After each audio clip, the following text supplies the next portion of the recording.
Okay.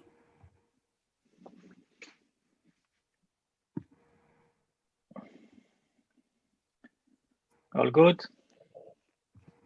Can we start? Yes. Very good.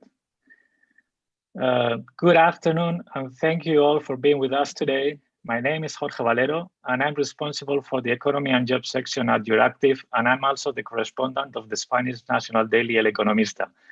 It's a very busy Thursday. It's a summit day with big issues on the agenda, European budget, Brexit, but today is also Human Rights Day. And to celebrate from our side such occasion, we're going to discuss this afternoon how to progress on the European Pillar of Social Rights. This will be certainly a very hot topic next semester when the Commission will present its action plan to implement it. And also it will be one of the priorities of the Portuguese presidency of the EU. And this afternoon, what we're going to discuss is how to implement one of its points, in particular, the one referring to housing, the protection against forced evictions, and shelter to homeless. Having in mind that we need to have an holistic view to progress on all these fronts at the same time, even more since the COVID pandemic only made things worse for many of the vulnerable groups affected by these housing problems. And for these topics this afternoon, we have actually a very good panel to discuss all these issues, and I will going to introduce our panelists without further ado. First of all, we have Kim van Sparentak, who is a member of the European Parliament from the Greens Group. Good afternoon, Kim. And also we have Susan Bauer, who is the chair of Eurocities Working Group on Housing. And also with us today, we have Dominique Be, who is a policy officer at the DG Employment and Social Affairs in the European Commission. And before I give them the floor, I'm gonna explain a few details on the choreography for today.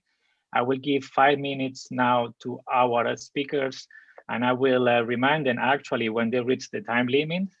So I will be quite strict with the time management. And then I will, after each of the opening remarks, I will ask a follow-up questions. And then we might have, we will have actually some time for a Q&A with you, with our audience. So you can start submitting our questions to via Zoom, via the Q&A section, and we will have an opportunity to answer some of them afterwards. And at the end, we will have the concluding remarks from our host of today's event, Frick Spinnefine, who is the director of FEANTSA, the European Federation of National Organizations Working with Homeless, and Sorcha Edwards, who is the Secretary General of Housing Europe. And just to conclude my remarks now, a small reminder, this webinar is being recorded and it will be shared afterwards on Housing Europe social media. So now let's kick off our discussion. And Kim, you have your 5 minutes. Thank you very much. And thank you for inviting me for this very interesting discussion. The European Pillar of Social Rights really has the potential of being an important lever to achieve real social progress. It's now been 3 years since its adoption, so we've been waiting long enough. But the coming 6 months with the Commission presenting its action plan and the social summit to take place under the Portuguese presidency will prove to be essential to see if the European Union as a values-based union can live up to its promise of actually ensuring the 20 principles as rights that are guaranteed for all people living in Europe. And I believe 3 paths need to be simultaneously walked to achieve this. We need to use the full potential of the treaties for legislative action on social policy. We need to show that Europe is a moral leader with a social moonshot strategy, setting targets and channeling efforts. And we need to ensure a positive social impact of other policy domains where the EU has more competences. And first of all, if we look at the 20 principles, there are more than a few where the EU is in the driving seat, or at least has an important direct impact on realizing them. We also can't say that nothing has been done since the pillar was adopted. We've seen the Work-Life Balance Directive adopted, better protection for posted workers put in place, and just last month, the proposal on minimum wage was presented. However, more can be done to have a strong legislative social agenda. Looking at the minimum wage proposal, the Commission seems to have paid more attention to what the directive shouldn't do on what it should really deliver. So I will work in the European Parliament to make it stronger. A proposal for a directive on the right to disconnect, ever more relevant now, of course, with the increase in telework and using all kinds of digital tools to communicate. Every worker in Europe should get the right not to be available for work outside working hours. And a European framework directive on minimum income. Every single person in Europe should be able to rely on a solid social safety net. And this is crucial in the fight against poverty. I expect the Commission to look at the principles and look at what is the maximum that we can do to achieve these rights within the context of the treaties. And housing is indeed one of these policy domains where the EU has less direct competences at first sight.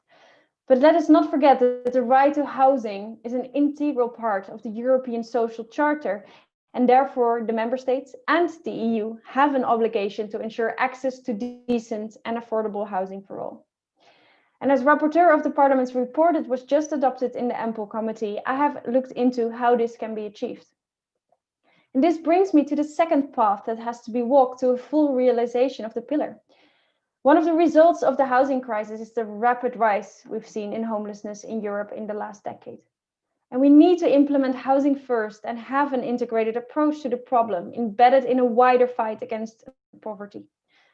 These policies have to be implemented at local and national level. The EU can better collect data or give financial support through its programs. The EU can, however, do a lot more. Homelessness is a blatant violation of human rights. And the action plan for the European Pillar of Social Rights should include the goal to end homelessness in the EU by 2030. We know it's something that can be done, and we have the moral duty to do it. The EU can rally its member states and a wide range of stakeholders around a common goal.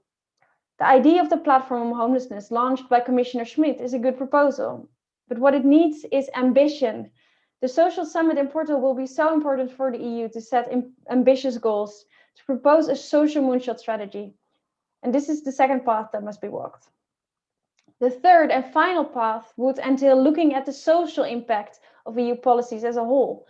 The decade of austerity has shown us that whatever the EU does for the good in the social area can be annihilated by the antisocial effects of its economic and single market policies.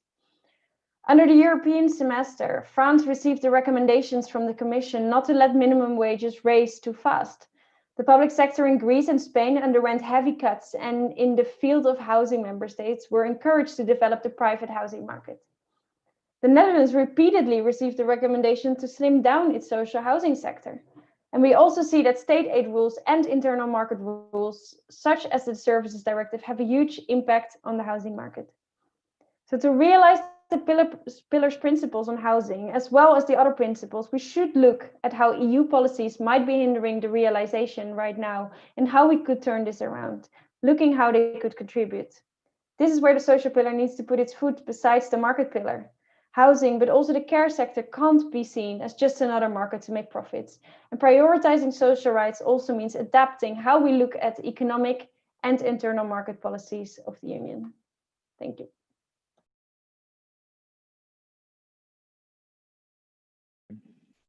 Thank you very much, Kim. And actually, you touched upon many policy priorities and challenges. But I would like to discuss more the political opportunity, because, of course, I mean, the green and digital priorities are the very big overarching priorities for this mandate, but the Commission and member states also highlight over and over again the importance of resilience. So this could give an opportunity for the social pillar to truly become a priority as well in the European agenda. Of course, there are always crises popping up, Brexit, trade tensions, the evolution of the pandemic. But do you believe that over the next months, next year, the social pillar might become really a driving force to, let's say, articulate the response, the social response to, especially now, to the economic crisis and the social crisis we're facing? Well, I think and hope that we have learned from the previous crisis and have seen that only focusing on revamping the macroeconomic numbers is not bringing Europe forward. austerity is not bringing Europe forward. We have to make sure and use this opportunity. We already had the social summit planned. We already knew that the action plan for the European Pillar of Social Rights would be presented this year, and it can't be watered down because we're suddenly too afraid that this will be bad for our economy. Because in the end, what is good for everyone is also good for our economy. So I actually see that there are a lot of opportunities the coming year, and especially our focus on the importance of having a home during the pandemic, the importance of having proper workers' rights during the pandemic has only increased. So I think that we are going to show our social face, and this is the opportunity that we have. Thank you very much, Kim. And now we go to Suzanne. You have 5 minutes for your opening remarks.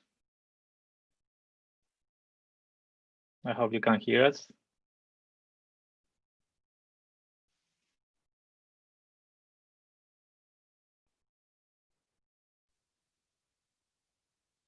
Hello. Okay. Hello. Hi, here I am. Thank you for inviting me. My name is Susanne Bauer. I'm working for the city of Vienna, and I'm chair of Eurocities working group on housing. And in this function, it was a real great honor and pleasure to support the work of Kim van Sparentak on the report Access to Decent and Affordable Housing for All. And Kim, I really want to congratulate on this report. It's great. So the European Pillar of Social Rights is a compass for the EU agenda for recovery, alongside with the goals for climate neutrality and digital transformation, and giving cities the means to address poverty and inequalities. Many cities have developed strategies inspired by the EPSR and also by the SDG framework or the Geneva UN Charter on Sustainable Housing to guide the recovery post-COVID. Now, Eurocities, as a network of 190 cities in 39 countries, is representing 130 million people and has started the initiative Inclusive Cities for All, Social Rights in My City. This campaign is one approach to build awareness and mediate the principles of the EPSR between the EU and cities. Up to now, we have 68 pledges, of which 34 are on affordable housing and assistance to the homelessness.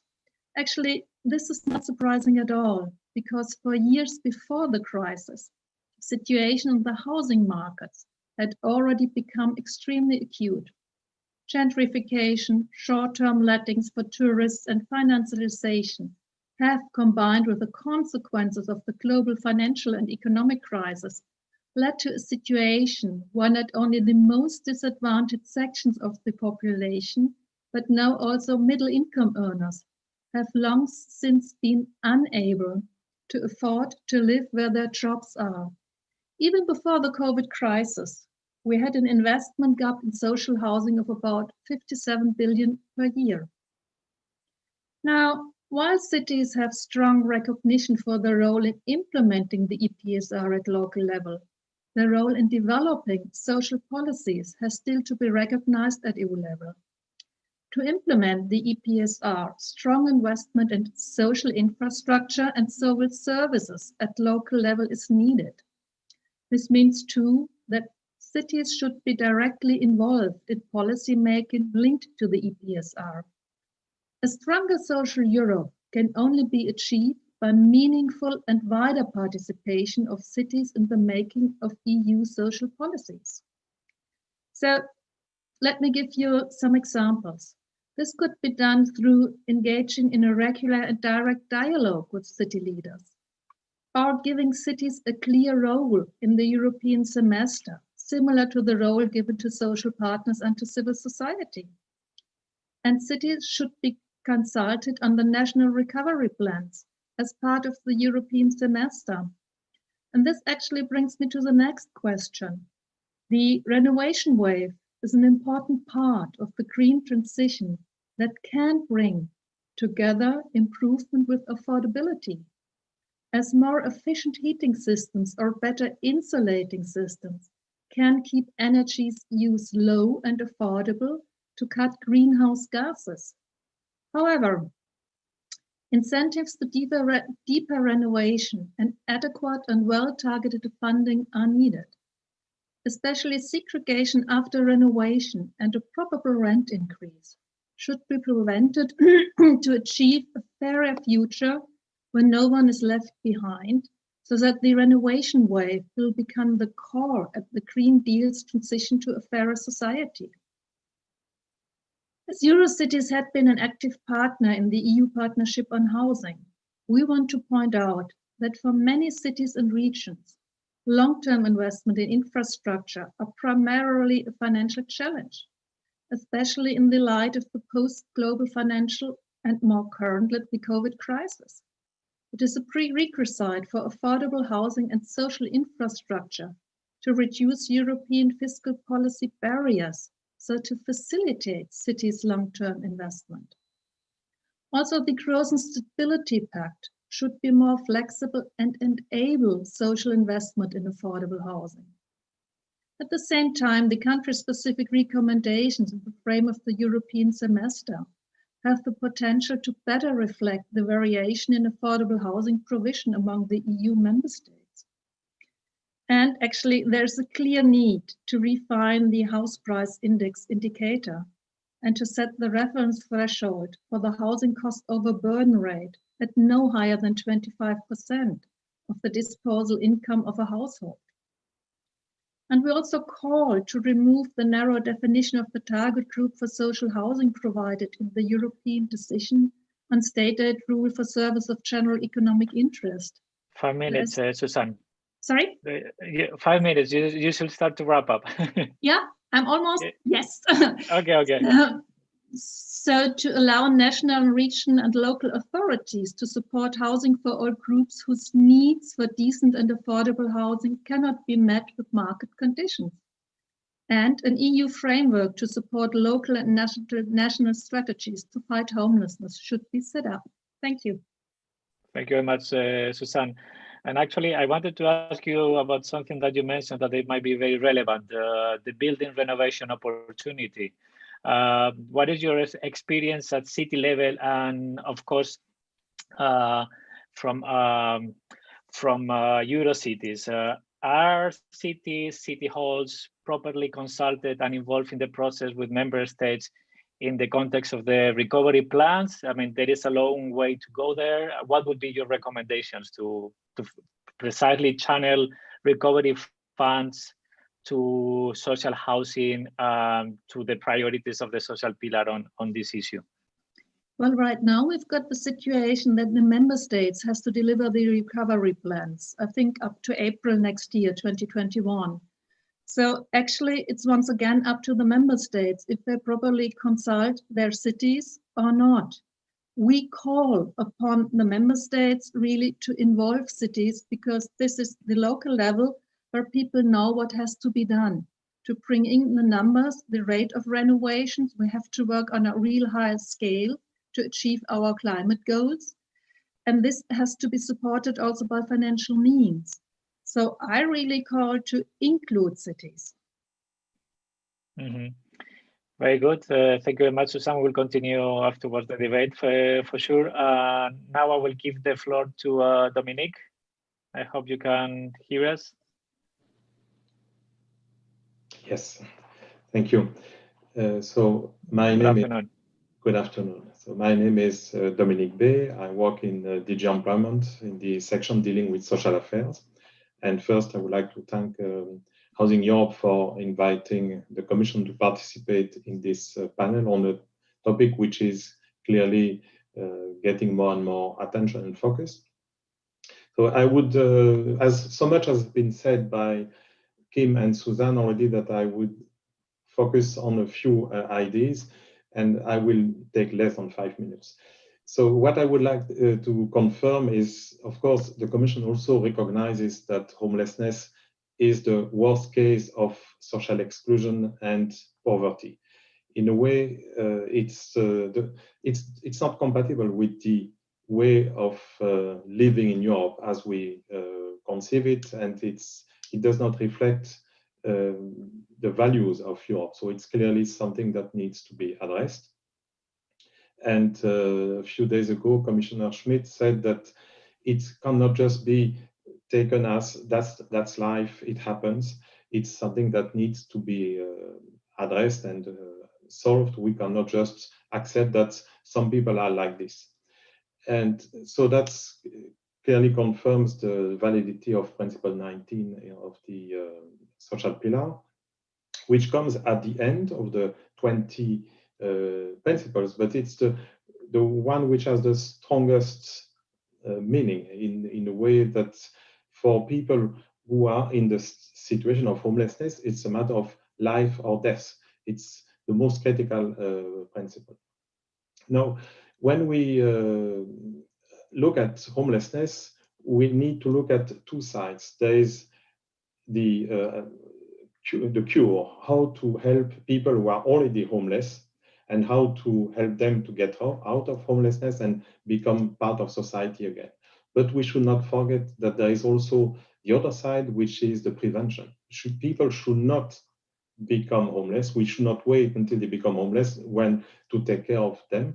And I would say homelessness, it's a kind of fever of society.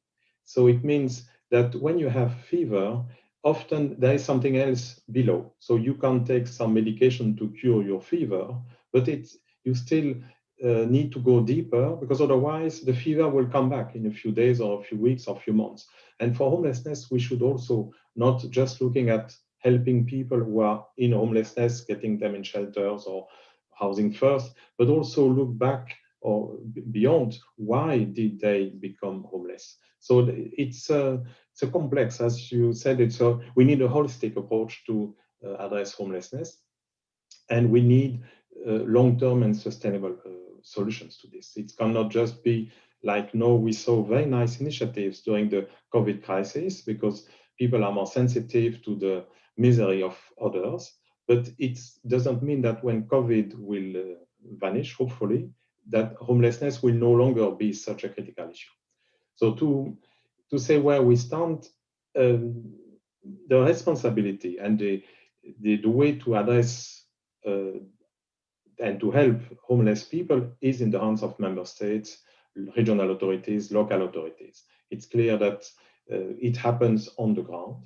And what the Commission can do is not only promote legislation, but it's also, and what it does is providing policy guidance, providing funding. So there are different measures which come to help and support those who are closer to the reality, also service providers. Now, what will happen in the next months is that, as was said earlier by others, the Commission will propose an action plan to implement the social pillar. This should come in early 2021. And in this, the pillar 19, principle 19 about homelessness and housing exclusion will be addressed by this action plan. And I can say that what we will propose will revolve around the need to cooperate with all the stakeholders, national authorities, regional authorities, local authorities, service providers, all those involved, to work together towards the eradication of homelessness. So this is what I wanted to say to open the discussion. Thank you.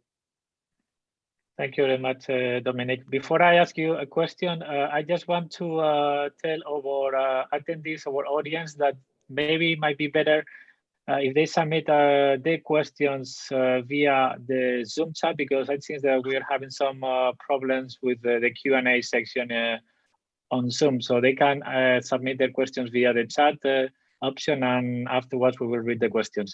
And now back to you, Dominic. In fact, you focus very much on homelessness, which is the third point of this pillar, of this point in the social pillar. But what about the other 2 points? Because, I mean, as we said at the beginning, and you said yourself, I mean, homelessness is a symptom of what's going on in the society. But maybe someone became homeless because there was a forced eviction before, or because they didn't have access to affordable housing or social housing. So how the Commission is gonna ensure that they're gonna progress jointly in these 3 goals of the pillar when you present the action pillar next year? I mean, if you could give us more details, not only in homelessness, but also in the other 2 pillars as well. Yes, indeed. In fact, if we look at housing issues, there is indeed housing affordability or non-affordability, housing exclusion, and then homelessness. And there are some overlaps, but there are some differences. One can have difficulties in paying the rent, but not becoming just homeless, may just have to cut on other expenditure. So it's indeed, that's why it is complex. And the first step is to be clear about what is what. And also one can become homeless not just because of a housing issue. It can also be because one is losing a job and then is not able to cover not only housing but other expenditure. So it would be too simple to just say homelessness is a housing issue. It is part of it is housing, but not only. Now about what will be done and how this will be done, I think we have a unique opportunity. We never had such a huge budget to use within a short time. So broadly, we have 3-4 years to use this stimulus package. And that's where it's connecting with other initiatives, such as the renovation wave, for example, which will not directly deal with homelessness, but because it will alleviate housing issues in more general terms, or energy poverty, for example, will also be addressed. So that's where everything is connected. And when I was referring to the fever, someone may become homeless because he or she could not pay the energy bills. In a way, that's if you look at the whole road to homelessness, everything is connected. But we cannot just imagine that one magic stick will solve all the issues. That's where we need to be systematic. And in fact, what the Commission is just about to launch a study about a deeper analysis of the situation of housing exclusion and homelessness in 2020, 2021, and also to look at the situation in the various regions of Europe. By regions, I mean groups of countries, because being homeless in Lithuania is not the same as being homeless in Greece or being homeless in Portugal. And we cannot just have a simple view of all of this and say being homeless is like being homeless in Paris. We have to look at this in a different way. One can also be in a housing exclusion in the countryside. It's a different form, but it's also something which we need to look at. So to cut short, we are about to launch a broad study about this, in which we will involve all stakeholders, meaning national authorities, regional authorities, local authorities, civil society, to get a clear view of what is the situation today. And out of this, we want to build a consensus on what needs to be done and who should do it. You are muted. Just to clarify and to wrap up on this point, so the study will help to shape your actions that will help to implement the point in the social pillar referring to housing, or it won't necessarily become before the action plan. No, indeed, the action plan is going to be announced in a few months. This study will be part of the actions taken within the action plan. So it will start after the launch of the action plan. Okay, very good. And while we start receiving some questions from our audience, I will like to ask you to all our panelists a question on the impact of Airbnb on housing, something that Kim maybe could tell us a lot about the experience in Amsterdam. And I also know from the country I know best in Spain, in cities like Madrid and Barcelona, how to deal with this phenomenon, with the impact of Airbnb in renting, and also the impact of the COVID crisis, because, for example, we've seen how families might be evicted from their flats, from their apartments, from their houses, and how some member states have implemented measures to avoid that. In Spain, they're doing that, and in some other countries are doing that. So, do you think that this is the right solution till now, or for now, until when this measure to avoid the forced eviction should be extended until the end of the emergency situation? So yeah, happy to hear your views. Was this directed to me only, or? Yes, no, Okay. of course to all of you, but Kim, you can start, and then Susan and Dominic could tell us their All right. views as So well. when it comes to Airbnb or short-term holiday rentals in general, we see that the main problem is, of course, the fact that the online part of it has made it very easy to profit from illegal rentals, and that it has become basically impossible for cities to actually do something about it, and to make sure that they can actually act when they notice that there's something happening, because the platforms are saying, no, we're only a platform and we don't have any impact on this. We've seen the incredible lobby practices from these platforms to make sure that this doesn't change. But I hope that things will actually change. And I think that the upcoming Digital Services Act will be an important aspect of that.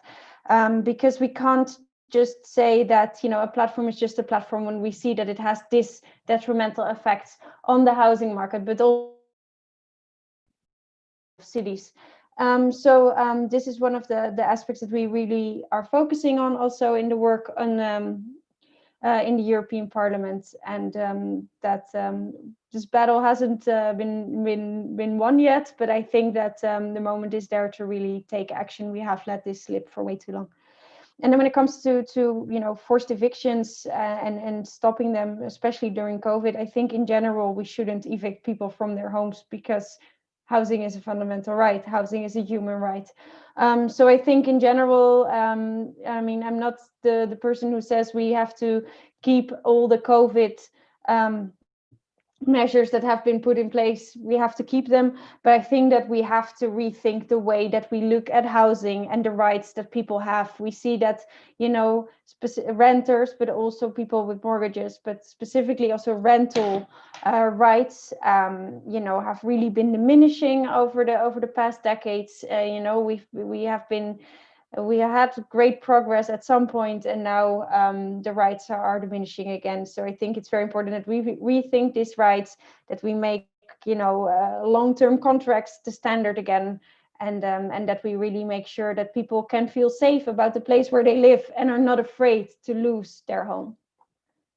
Mm-hmm. Susan, what is your experience with Airbnb? What do you think that it should be done?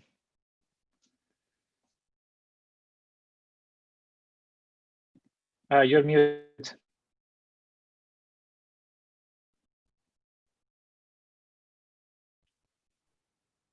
Now. You hear me now? Yes, now yes, perfectly. Okay, thanks very much. Sorry about that. As I already pointed out, the housing situation has become tighter and tighter in big cities over the last decades. And now we don't mind people renting out a room for, let's say, a week or probably a bit longer. But however, every apartment you are taking, or house or home, you are taking out of the housing market. It puts more pressure on people to find a decent home.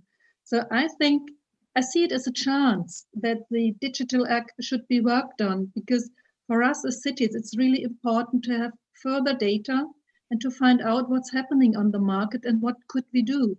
So this is quite important for us, not to simply react and saying, okay, now this is Airbnb, they're taking out homes and flats. However, what can we do to have some justice and make sure that the citizens who are living in our cities have got decent access to housing? So yes, we actually expect quite a lot on the revision of the Digital Service Act. Okay, this is a question now for Dominic, but also you can reply, Kim and Susan, afterwards, because the Airbnb issue is very much linked with the possibility of renting regulation. I mean, limiting the payment the families pay for the flats in country. For example, I know that in Spain there are rent regulations being considered for the next year. So my question is whether you consider that introducing such rent regulations to limit the rent the families pay for their flats, for their apartments, for their houses, it's a viable option, or you shouldn't intervene that much in the housing market, whether this is a solution that should be taken at a local level, a national level. Maybe you can start, Susan, since you were talking now, and then Dominic might reply. Well, we've got a lot of different approaches all over Europe in the cities. So many cities do have rent threshold. I think the biggest example right now is Berlin, which says there's a clear rent threshold if there's a relet of apartments. I think we don't have any further. Sorry? No, I was going to say, I think there are 9 member states with such a rent threshold and regulations, right? That we've got different regulations all over Europe, yes. So this is one of the newest is in Berlin, I would say. However, even if I go, for example, to Austria, we have got certain thresholds at national level. And the good thing is, if a municipality still owns housing supply, then the thing is they can set the rents. If you are really depend on the free market, it's getting harder and harder because this market is not perfect. So it's really, it's very helpful if you say, for example, if you go into subsidized housing, or if you get further on under the Green Deal or renovation wave, some kind of subsidies that you set a rent threshold. So to prevent that the rents are getting higher and higher. This could be one approach towards saying, okay, we've got a renovation, we've got a better insulation of the house. However, the tenants could profit from this innovation and not just paying a higher and higher rent. So probably one should think more in this direction. Okay, Dominic, on the how to face the possible rent increases provoked by Airbnb, whether regulations, rent regulations, rent thresholds should be a viable option. What do you think? I think that we have an issue with Airbnb, that's for sure. But the point is, let's imagine that there is a serious break on the activities of Airbnb. What will happen with this housing? Will the owners decide to leave it empty, take it out of the market?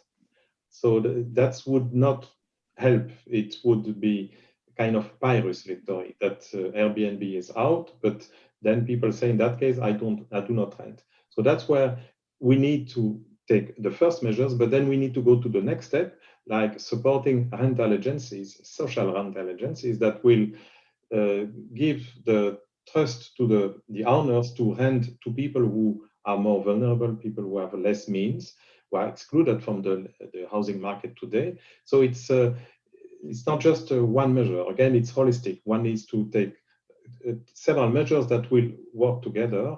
And this, it's striking that even today, there is between 5 and 10% of the housing stock which is empty in large cities. And for a number of reasons, including housing owned by cities themselves, who prefer to leave it empty than to rent it. So if we need to address this also, so limiting the growth of Airbnb for sure, but on the other side, to work on solutions to make use of what exists. For example, on this issue of the empty houses owned by local authorities, will there be any recommendation on the action plan? Because as you said, this could be a very valid option to address the issue of affordable housing. This you have to wait a few months until the Commission takes its decision. Okay, thank you very much. And now on the a question actually for Kim on your report for the European Parliament. Do you expect? This is a question from our attendees, from our audience. Do you expect major problems in being approved early next year in January? I think. What would be potentially the sticking points with other groups? Well, the report has actually been adopted with quite a broad majority in the Ample Committee. So I hope and think that it will just go through the plenary as it is right now. But of course, you never know. But I think in general, we can be very, very happy with the way it is now, and I will do my utmost best to keep it that way and get it through the plenary like it is.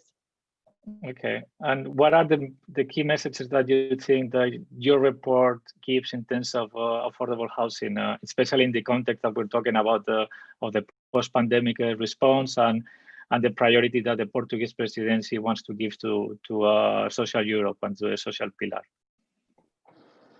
Well, a lot of things have to be done to make sure that we have affordable housing again.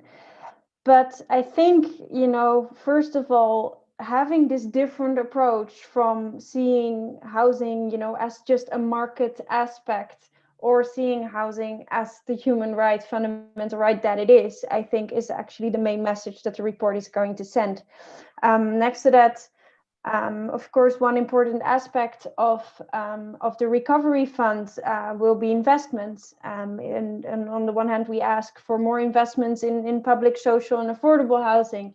And on the other hand, and also giving more opportunities to member states and local authorities to do so. And on the other hand, we of course have the renovation wave. And we will be investing a lot of money into the renovation of existing housing stock in the coming years. And as Suzanne also already mentioned, this really can help alleviate people's financial struggles when it comes to the energy bill. Not only making it lower, but also making it more stable when we properly insulate houses. So I think this is one of the topics that is going to be very important.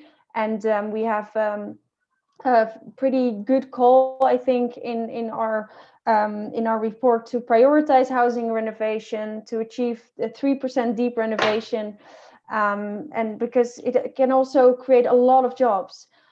So I think, creating, kickstarting the economy, creating a more sustainable Europe and a more social Europe at the same time is something that we're going to focus on.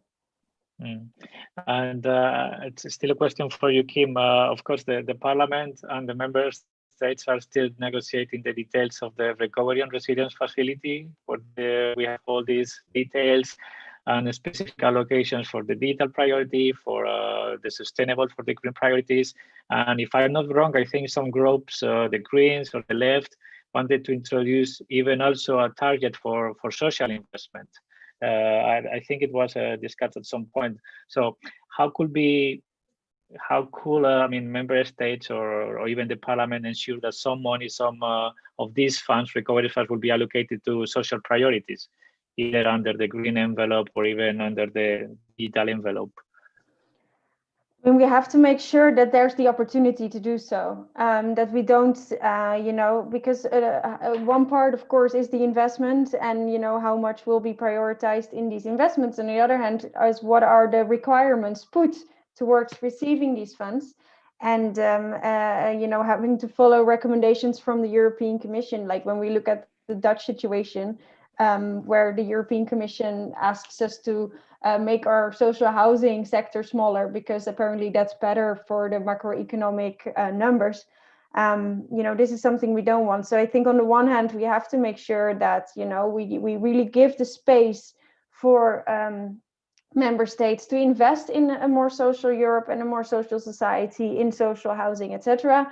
And on the other hand, we have to make sure that we don't demand member states to stop having social programs just not have enough money anymore to do something about it. Okay.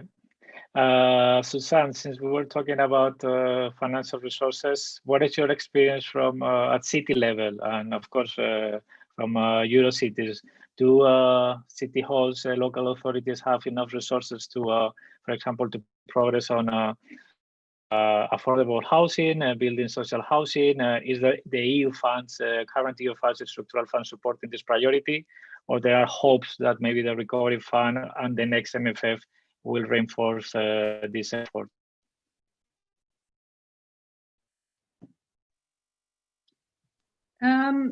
First of all, it is good that we got the EU funds referring to social and affordable housing, because we really desperately need them.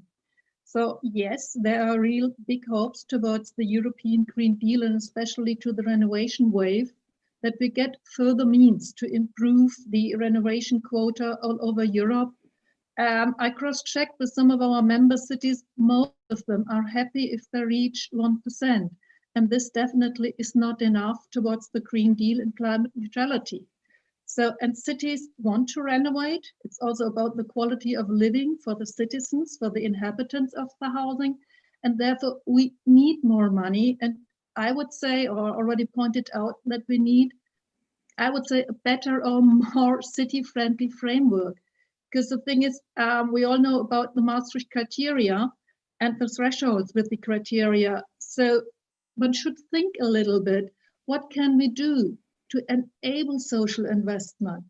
Again, it would be good to have further money, and what could cities do themselves to support the renovation wave and the improvement of the flats and housing? It's mainly about public and social housing. But if we want to achieve a real higher scale for the better climate goals, we also have to support private house owners and to make sure that they are up to standard with the climate goals. And I have now a question from the audience as well. On maybe it will be for you, Dominique, and of course Kim and Suzanne can reply as well. Since Dominique, you were talking a lot about homelessness and how, I mean, the importance that you will give in the action plan to address this issue.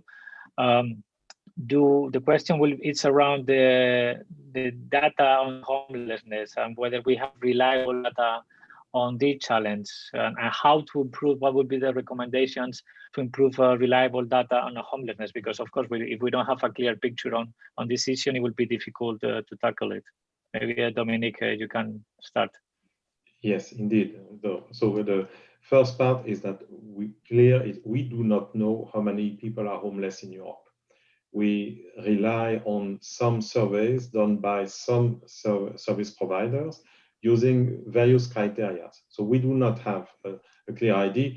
We know, of course, there is an issue of homelessness. We see on those surveys that it is worsening, but it's not something we can compare with unemployment rates or other indicators which are harmonized, very clear, collected by public authorities.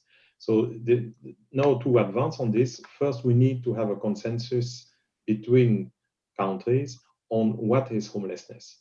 You are probably aware of the ethos definition, which has 5 levels. But if counting people who sleep on the street or people who sleep on the couch of a friend is still homelessness, but it's not the same. And some countries focus only on those who sleep outside. Others focus on all people who don't have a proper home.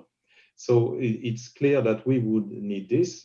And then it should be done using Eurostat as a coordinator for the collection of those statistics, and it should be done by public services. Today, we rely on goodwill to collect some data, which means we miss the first step of any policy is to know the size of the problem. today, we don't Exactly. know. Exactly. That's what I was saying at the beginning, that we cannot address properly the issue. We don't have a clear picture of it. Yeah. But even more, it seems that we don't have a single definition of what the problem is for what you're saying now. So wouldn't be necessarily before even having an action plan to implement the social pillar, having a common definition of the problem. The time is a bit short to get to a common definition because the action plan will be adopted in a few weeks, a few months. But part of the actions can be agreeing on criteria to collect data on homelessness. That would be definitely the obvious first step of any measure in this area. But it's linked to this research which we are about to launch, which will already consult a number of stakeholders to get this consensus can be built between member states, cities, service providers. It cannot be just top down that someone in an office in the Commission in Brussels decides homelessness is this. We need to get consensus and a buy-in of the various stakeholders of is it realistic to approach this in this way. We could imagine that on the 10th of December, every year, there is a count of people who are outside on the street. But like this, we need to agree that it will be 10th of December and not 22nd of April. So there are a few things which are kind of trivial, but which would be the first step to be able to make progress. So that's definitely on the agenda. Okay, very good. And we have a question from Frick from FEANTSA for Susan and for you, Dominique, as well. It's on housing indicators and where do we put the limit to define affordability? Susan, you mentioned that to lower the threshold of the housing cost overburden from 40% to 25%. But that will imply that maybe many non-poor households will fall under this category. So again, I mean, this is very much linked to what we're talking about now of how we defined the indicator. So in this case, the affordability. So maybe since we were talking with you, Dominique, you can go first, and then Susan, clarify your definition of affordability. If I may start first, so the 40% is a convention adopted by Eurostat, which is relatively close to the percentage which banks use. Usually, if you try to get a loan to buy a house, they will not give you a loan which would cost you more than 1/3 of your income. So it's something which has been there for a long time, that 1/3 of your income could be allocated to housing. Also, we should be clear, it's not just about buying housing, it's also housing cost.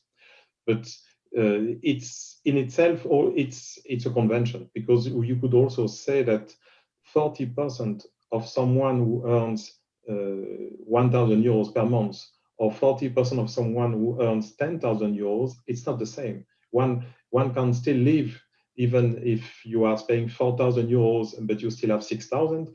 If you are paying 400, but you only have 600 left, it's not the same. So it's obviously a statistical convention.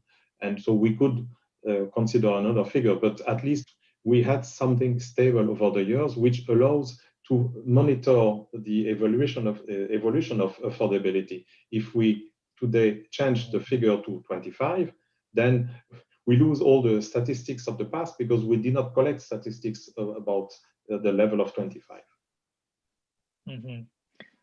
Susan, actually, I looked up some figures before our online meeting started, and the Eurostat survey Living Conditions in Europe, Poverty and Social Exclusion, actually from data from October 2020, so most recently, compared the risk of poverty rate before and after deducting housing costs. So, and it reveals that the share of the EU 27 population that was at risk of poverty in 2019 was 16.5% before deducting housing costs, but 30.4% after deducting housing costs. That first of all shows what the problem housing costs are. I'm absolutely with Dominique. It's totally different if I earn €1,000 and then 400 euro are deducted, or if I earn 10,000 or even more. And I've got a problem with this 40% because this is much too high. If you were to ask the generation of my parents, they would ask you if you're making a joke, because housing costs used to be around 20%. Now we are saying 40%, this is normal. I'm sorry, I cannot go with it, especially for poorer people. It's a mere burden. So, and we have to find a way for affordable housing, and 40% is simply too high. And I know 25 is still for some is too much. Yes, this is true. But maybe this is a follow-up question for you, Susanna. I mean, Kim also, of course, can intervene, and Dominic. Where is the problem here? Is it only the cost of, the housing cost and the rents, or it's also, for example, the very low salaries that the younger population and those who are entering into the labor market are facing? I mean, I recall very well when a few years ago I first have a job, the rents I pay, and I compare that to my cousins, my younger cousins, and the situation is very different. And as you say, Susanne, if we compare the situation with my parents' generation, the situation was even more different. So it seems that, of course, I mean, there is an issue here with the cost of the housing cost, but it's also the very low wages that younger population and in general the growing inequalities that we're seeing today. Yes, Jorge, thanks very much for mentioning the labor market, because this is one of the key areas we have to work on.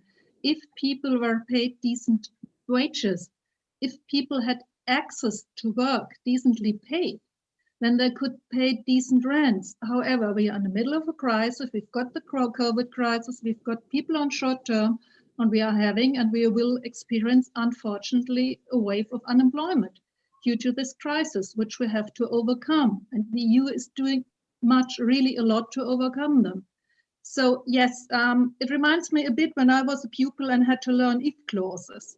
Yes, if we had decent wages, we could pay decent rents. However, this is not the reason, and Kim already, not always the situation we are living in.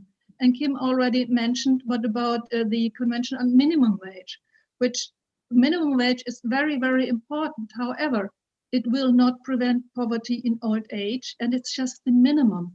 And you all work, and you only can pay minimum rent. So this is where it gets tricky. And I think talking about homelessness, I think it would be really, really very important to build capacities of cities. First of all, to collect comparable data on homelessness based on common methodology. But furthermore, I think it's very, very important to go for an active inclusion and access to work and training. This would be really, I think, very helpful. I'm thinking of the housing first approach. Kim, I don't know if you want to say something.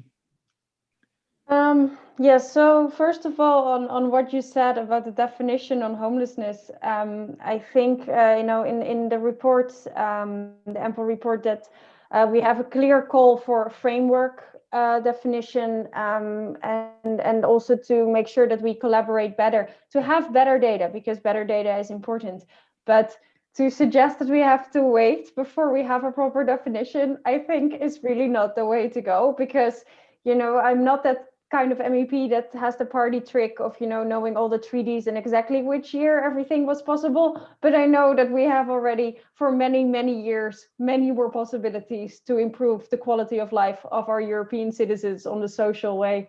And we haven't really done it. So I don't think there's any reason to further postpone the work to be done. And then when it comes to, do we also have to look at loans, at wages in relation to housing? Of course, we have seen, that the increase of wages isn't proportionally compared to housing costs, but the enormous increase in housing costs, and also the way that we have just letting that happened, is is even less proportionate to the slim increase of wages and actually the decline in workers' rights and social benefits. I think that that having if you just have a look at how incredibly fast the cost of housing has increased in the past decade, then you will immediately realize that it's not proportionate, and there is a much bigger problem on that side of the coin. Mm-hmm. We have another question for Dominique from Michaela Kauer. And the question is, does the Commission plan to work on housing indicators and include them on the social scoreboard of the European semester? Also reflecting at the same time, as much as possible, local diversities. Again, I cannot answer that question just now. It's part of the package that will come early next year. I cannot. But if I may, I would come back to just what was said about affordability, income. Again, if you look at statistics, you see that lack of affordability is an issue for more than 1/3 of people at risk of poverty. But it is an issue only for 5% of people who are not at risk of poverty. So there is a very close link between affordability and income. So I would agree with Kim and Suzanne that if wages had increased at the same speed as same level as housing cost, we would not be here today. It's what is clear is that the cost of housing has increased. Then one can ask also the fact that housing today is not of the same quality as it was 50 years ago. Just it's a bit like if you would compare buying a car today and a car 50 years ago, it's not the same car. And the housing, we should also consider this. Are we willing to pay for more comfort and more quality of the housing? It's also part of this the aspect. And this is why we want to look also at the connection between housing cost, homelessness, affordability, and other dimensions. And for this, for example, now the Commission is, as proposed, a directive on minimum wage, is exploring the issue of minimum income. So all of this is connected. We cannot just work in silos and look at one problem in isolation. We have to look at the whole picture.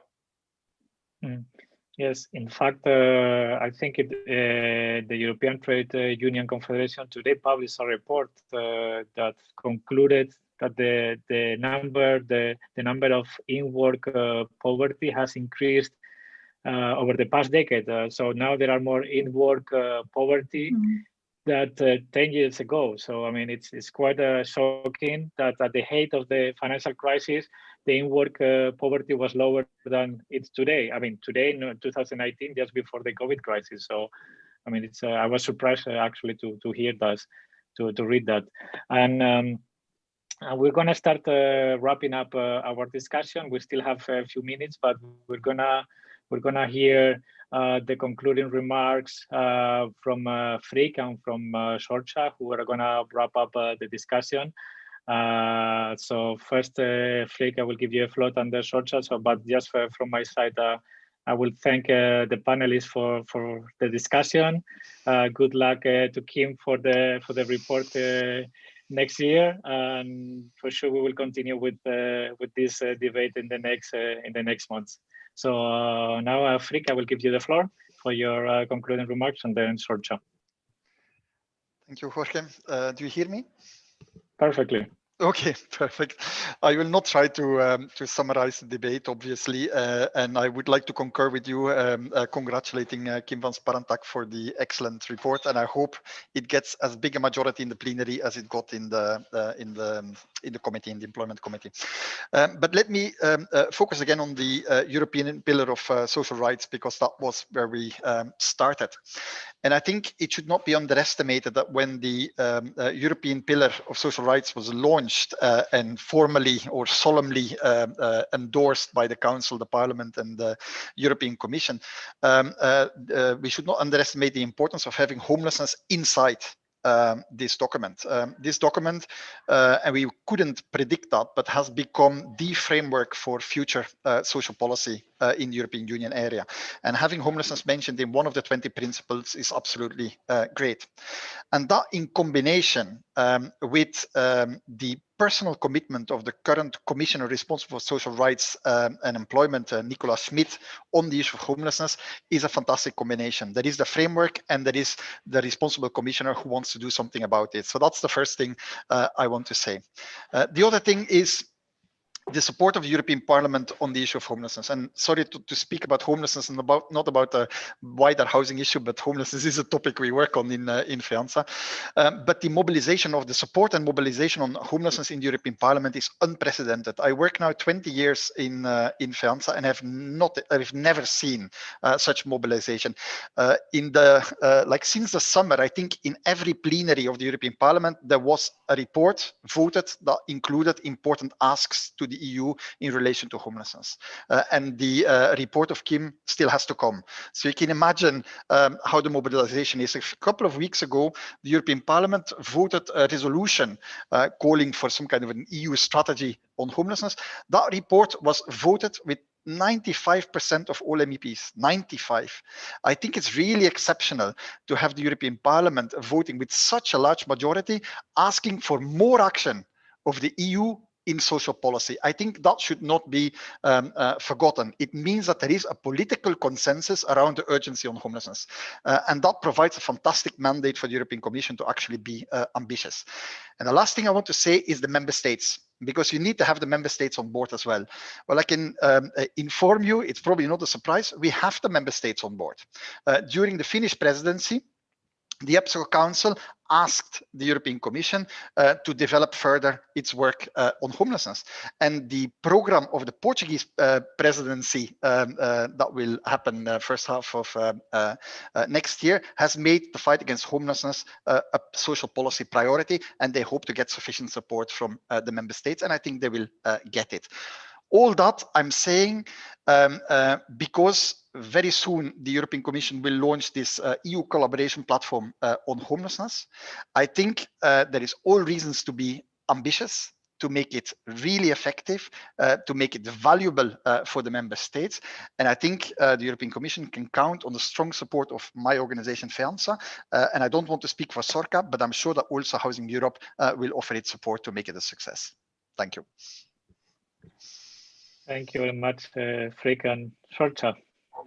Yes, thanks a lot to Freek and to all of the panelists. I think I will just come back on one of the points Kim's made. You're not waiting around, Kim. Of course, we're really happy with the really dynamic action you've taken and the support you've got so far. But we can also see that the social housing providers and those homeless services providers and cities are also not waiting around. And the extra stress on their services is really, really noticeable at the moment.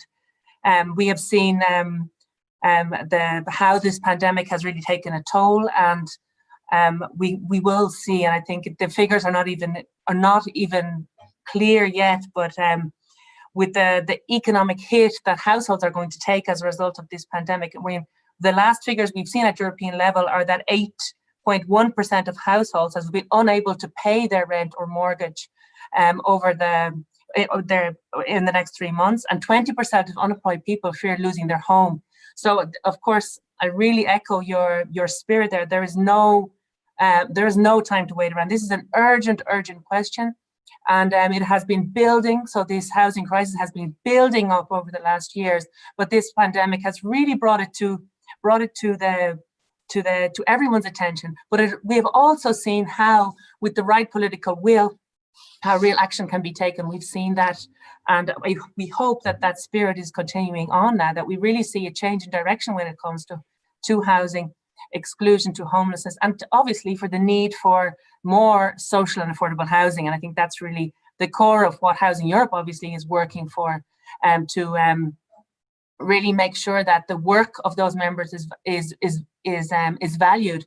We have seen during the crisis how they have acted to protect the tenants, to negotiate rents, to also work to reach out to protect vulnerable groups, the elderly. And to be honest, I've been really impressed by how those housing providers and cities have been activated all over Europe, and it has only brought home the need for more of those, more social housing, more affordable housing, and I think the need is growing. So I will just quickly sum up with a couple of slides to remind on the next steps in a way.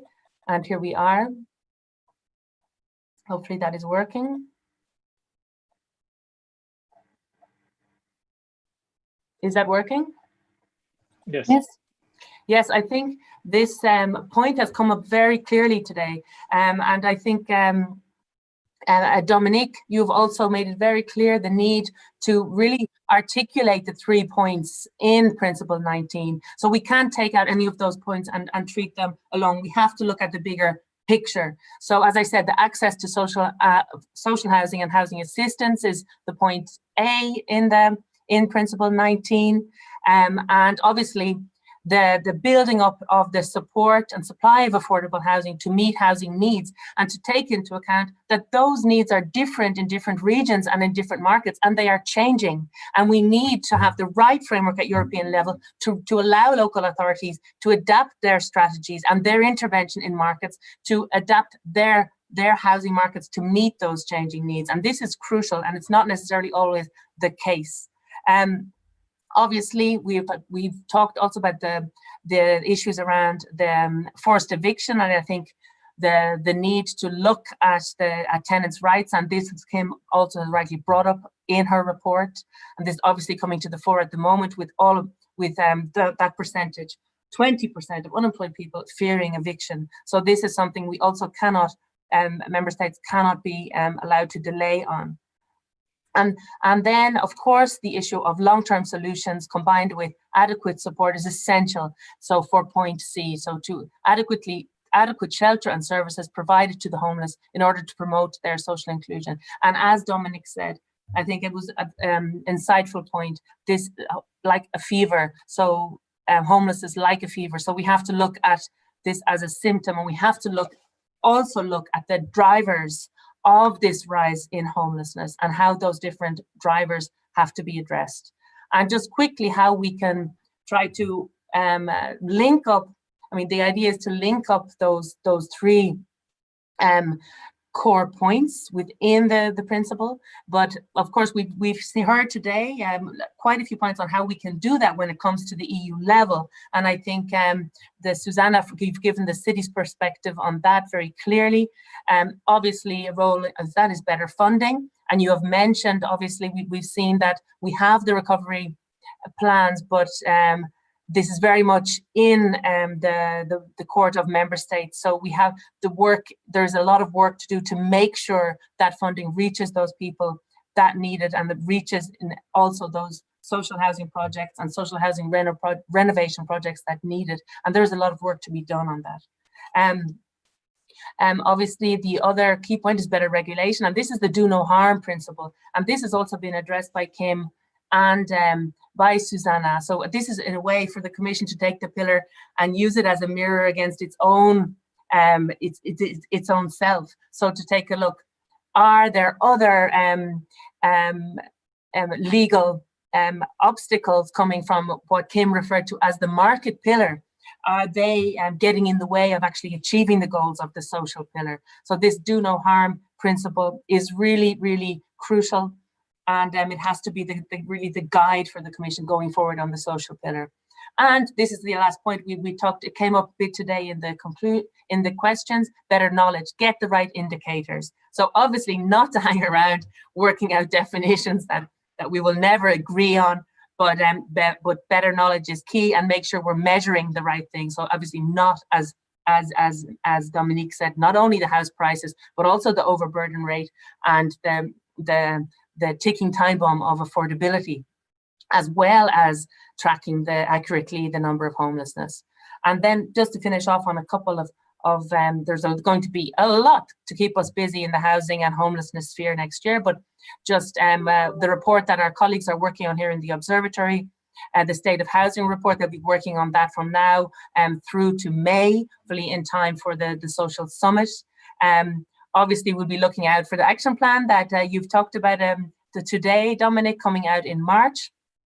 and the recovery and resilience plans that we've talked about as well. So they're obviously member states are working on those at the moment, and that's going to be the proof of the pudding, how they come out after the negotiations, and they should be submitted by April. So many opportunities to put what the principles we've talking about today, and I'm looking forward to working with all of the partners around the table today, FEANTSA, Eurocities, obviously the European Commission, and Kim, obviously, to get the report through. So thanks a lot. Back to you, Jorge. You can see me, I hope, and you can hear me. So from my side, thank you very much. And of course, thank you very much for Housing Europe for the opportunity to moderate today's discussion. And nothing else. See you soon.